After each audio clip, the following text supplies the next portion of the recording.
In today's video, I'm going to teach you how to connect hosting your domain to Shopify 2025. By the end, your custom domain will point to your Shopify store so customers see your brand at the top of the browser instead of the default address.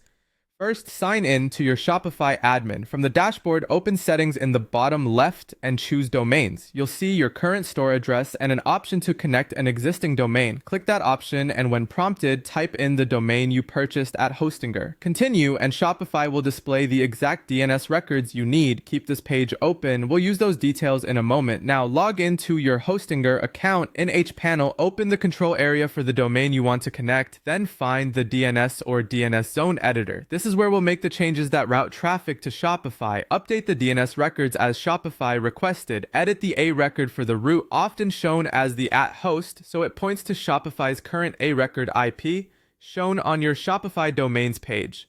Next, edit or create the sname record for the www host and point it to shops.myshopify.com. If you see multiple A records for the route, remove any extras so only the Shopify A record remains. Keep the TTL at its default or a lower value like 15 minutes if available. This can help changes propagate a bit faster. Save your DNS changes in Hostinger. The platform may confirm the update immediately, but DNS itself can take time to propagate across the internet. It often completes within an hour, though in some cases it can take up to 48 hours.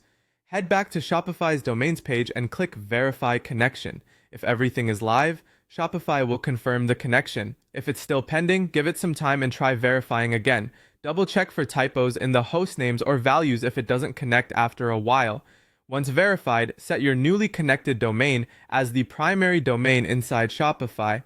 This tells Shopify to use your custom domain as the main address for your store. Enable the redirect so any visits to your myshopify.com address automatically go to your custom domain, which helps with branding and consistency. One final note, Shopify will automatically provision an SSL certificate for the domain. If you see a pending status at first, that's normal. It will switch to secure once complete. That's it. Your Hostinger domain is now connected to Shopify and ready for visitors.